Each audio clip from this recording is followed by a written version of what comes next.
TNPSC போட்டித் தேர்வு மாணவர்கள் அனைவருக்கும் மனமார்ந்த வாழ்த்துக்களும் பாராட்டுகளும்.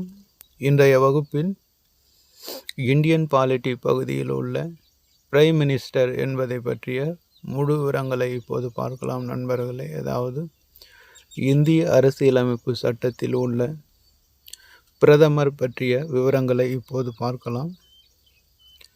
இந்திய அரசியலமைப்பு சட்ட பிரிவு 74 குடியரசுத் தலைவருக்கு உதவிடவும் அறிவுரை வழங்கவும் பிரதம அமைச்சரவை தலைவராக கொண்ட ஒரு மத்திய அமைச்சரவை இருக்க வேண்டும் என்று கூறுகிறது.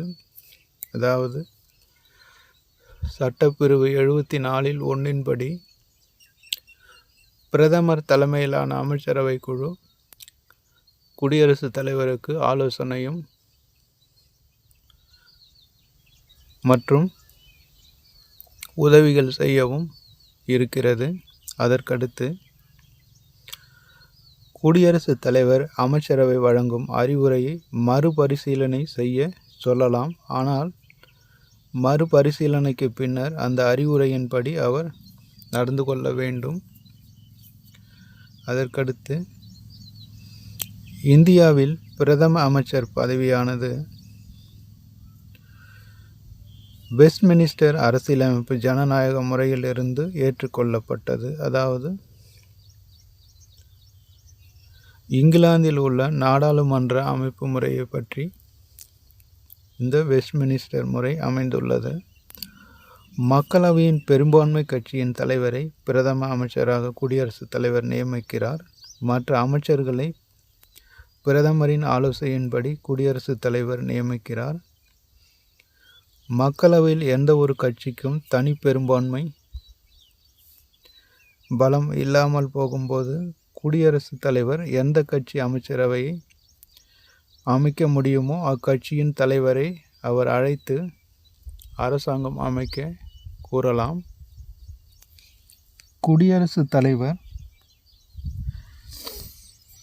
அமைச்சர்களுக்கு பதவி பிரமாணமும் இரகசிய காப்பு பிரமாணமும் செய்து வைக்கிறார். பிரதம அமைச்சர் மற்றும் மற்ற அமைச்சர்களின் ஊதியங்களையும் படிகளையும் நாடாளுமன்றம் நிர்ணயிக்கிறது. நாடாளுமன்ற உறுப்பினராய் இல்லாதவர்கள் கூட அமைச்சராக நியமிக்கப்படலாம். ஆனால் அவர்கள் 6 மாத காலத்துக்குள் நாடாளுமன்றத்திற்கு தேர்ந்தெடுக்கப்பட வேண்டும். அமைச்சர்கள் தனிப்பட்ட முறையிலும் ஒட்டுமொத்தமாகவும் மக்களவைக்கு பொறுப்புடையவராக இருக்கிறார்கள்.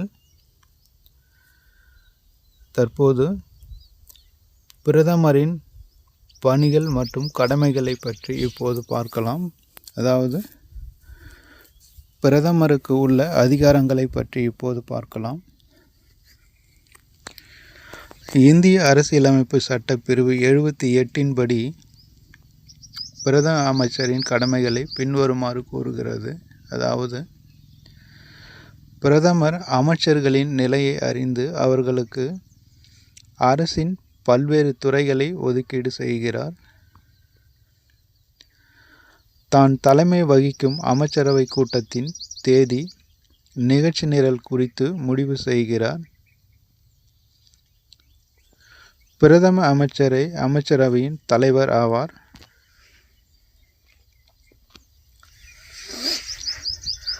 மற்றவர்கள் அரசின் துறைகளை பகிர்ந்து கொள்ளும் சக அமைச்சர்கள் ஆவார். கேபினெட் கூட்டம் நடைபெறாத பொழுது பிரதம அமைச்சர் தனது மூத்த சகாக்கள் 2 அல்லது 3 இயல்பாக கலந்து ஆலோசிக்கலாம். பிரதம அமைச்சர் பல்வேறு துறைகளின் பணிகளை மேற்பார்வை செய்கிறார். மத்திய அரசின் விவகாரங்கள் மற்றும் சட்டத்திற்கான முன்மொழிவுகள் போன்ற அமைச்சரவையின் அனைத்து முடிவுகளையும் குடியரசுத் தலைவருடன் விவாதிக்கிறார். பிரதம அமைச்சர் குடியரசுத் தலைவருக்கும் அமைச்சரவைக்கும் இடையே பாலமாக செயல்படுகிறார். பிரதம அமைச்சர் நாட்டின் உண்மையான தலைவர் ஆவார். அவர் நாட்டின் முக்கிய செய்தி தொடர்பாளராக செயல்படுகிறார். அதற்கடுத்து சர்வதேச மாநாடுகள் காமன்வெல்த் அணிசேரா நாடுகளின் உச்சி மாநாடு, சார்க் நாடுகளின் மாநாடு ஆகியவற்றில் இந்திய நாட்டின் பிரதிநிதியாக பிரதமர் பங்கேற்கிறார். இவ்வாறாக பிரதமரின் அதிகாரங்கள் மற்றும் பணிகள் வரையறை செய்யப்பட்டுள்ளது. அதாவது இதில் முக்கியமாக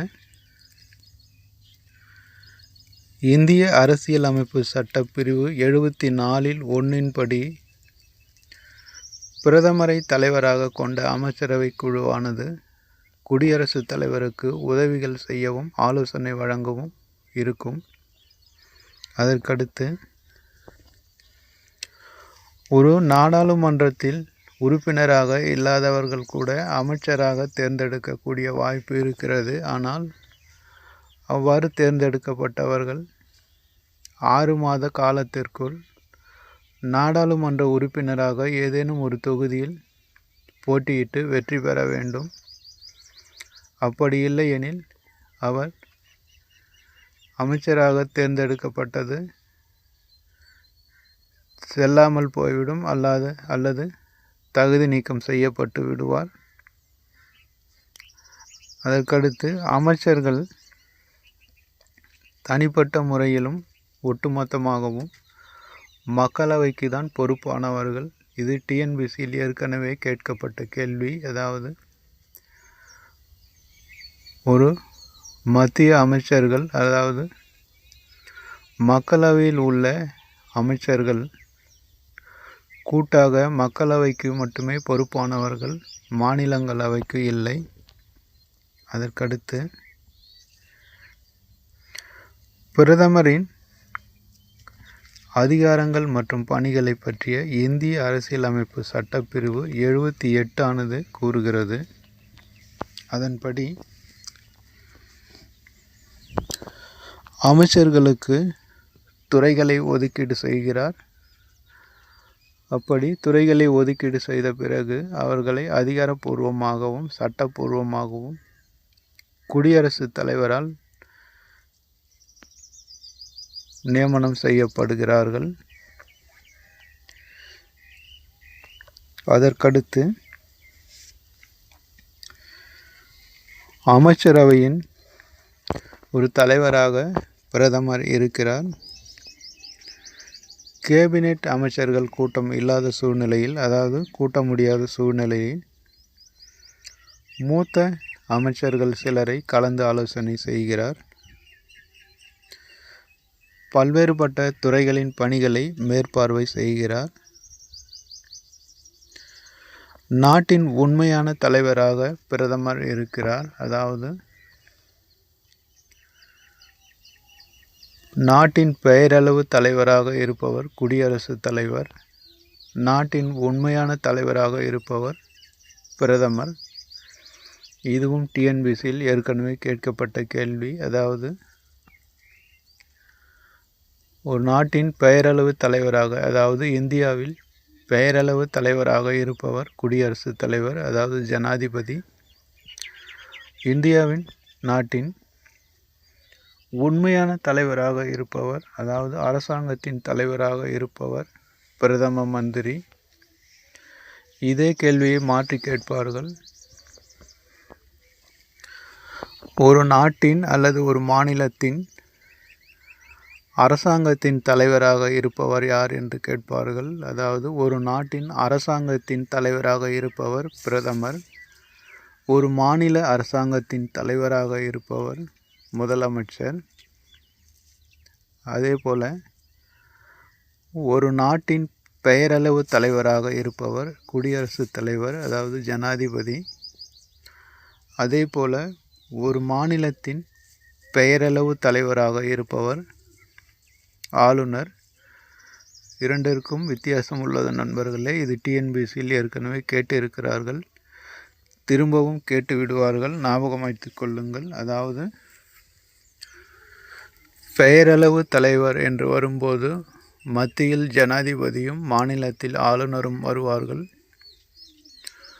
உண்மையான தலைவர், அதாவது அரசாங்கத்தின் தலைவர் என்று வரும்போது மத்தியில் பிரதமரும் மாநிலத்தில் முதலமைச்சரும் வருவார்கள் நண்பர்களே, ஞாபகம் வைத்துக் கொள்ளுங்கள்.